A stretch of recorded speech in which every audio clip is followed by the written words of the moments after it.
Hi, boys and girls. We're so glad you're here today.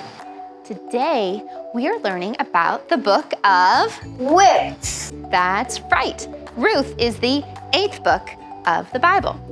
Let's see if you can say the 8 books of the Old Testament with Skye. Give it a try. Genesis, Exodus, Leviticus, Numbers, Deuteronomy, Joshua, Judges, Ruth. That was awesome! Great job, everybody. Practice saying the first 8 books this week. There's a game at the end of this video to help you. Now, the story of Ruth is about, who do you think?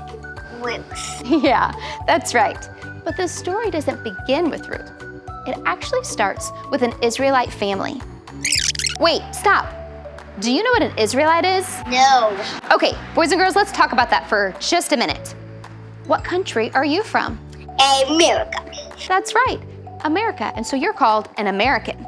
If you lived in the Bible times and you were God's people, you were part of the tribe of Israel, and you would be called an Israelite. Get it?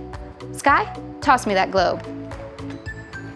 Today, the country of Israel can be found right in between 3 continents. It's where Europe, Asia, and Africa all meet.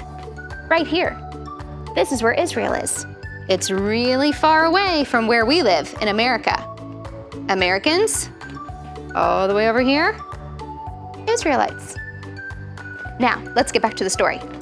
In this Israelite family, the mom's name was Naomi, and her family didn't have enough food in Israel, so they decided to move to the country right next to them, to the country of Moab. Let's find out what happened, and let's find out exactly who Ruth is. I'm so excited to get to read the story of Ruth to you today. This is actually who I was named after, so I always love getting to hear the story and getting to share the story, and I hope you can love it too and just learn from it as we read. This is from The Story for Children, read with permission by HarperCollins Christian Publishing. Chapter 9, The Faith of a Foreign Woman. Over time, a great famine came to the land of Israel. Naomi, her husband, and their 2 sons moved to the land of Moab. There, the boys grew up and married 2 women from that foreign land. Everyone was happy. But years passed, and Naomi's husband and sons died. Now the women were alone. Naomi told her sons' wives she was going to return to Bethlehem. Ruth ran down the road after Naomi. "Wait," Ruth called, "wait for me." Naomi stopped and turned to see her daughter-in-law racing to catch up with her. The older woman put down her belongings and shook her head. "No, Ruth, you must stay here. Moab is your home. Your parents live here. It would be best for you to be with them." "But I will be sad if you leave without me. Wherever you go, I will go too." There on the road, Ruth made her choice. She and Naomi had been through so much together. It was time to start a new life. "You are truly a daughter to me," said Naomi. "We will go together." When the 2 women arrived in Bethlehem, all the townspeople welcomed them. They remembered Naomi. They were happy to have her back in their neighborhood. When they learned about Ruth's kindness to Naomi, the people were pleased to be her friend too. Ruth and Naomi made a home in Bethlehem.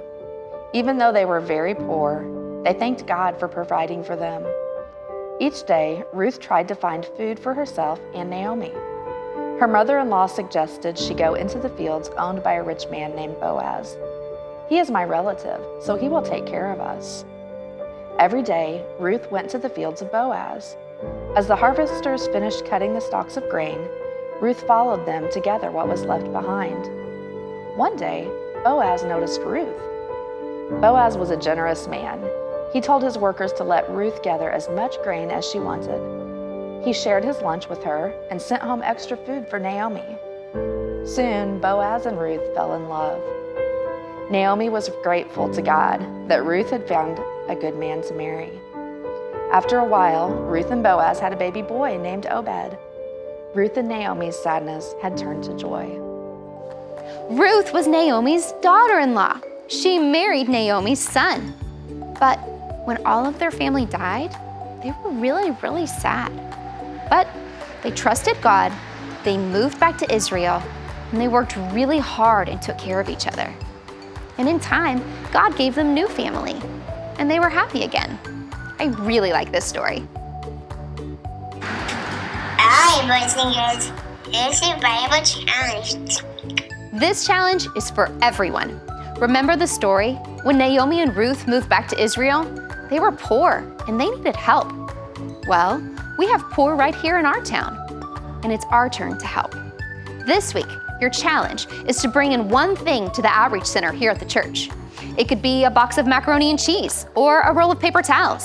It could be something an adult in your house doesn't use anymore, like a blanket or another household item. Whatever you choose will be great. Just remember to always be kind and to always help out every chance you get. Well, that's all from us. Bye! That'll work. Now, Wait, are we done? we're gonna play the Bible thingy. I think we already done. We do. We do. Adults and kids, here's one way that we learn the books of the Bible at our house. It's called the popcorn game. You may have played this with spelling words before, and it's easier to show you. So here we go. Josh, you want to start? Sure. Genesis, Exodus, Leviticus, Numbers, Deuteronomy, Joshua, Judges. Ruth. popcorn. I'm out. You start. Okay. Genesis, Exodus, Leviticus, Numbers, Deuteronomy, Joshua, Judges, Ruth. popcorn. I'm out. Skye won. Just like that. You can play this game with as many people as you like, and you could take turns who gets to start. This is a great game to play at the dinner table or in the car or even before bed. And if you're new to learning the books of the Bible, here's a quick tip for you. Get a piece of paper and write the first letter of every book on it, and then show it so that everyone can see it and it can help them learn. Well, have fun. Bye. Bye.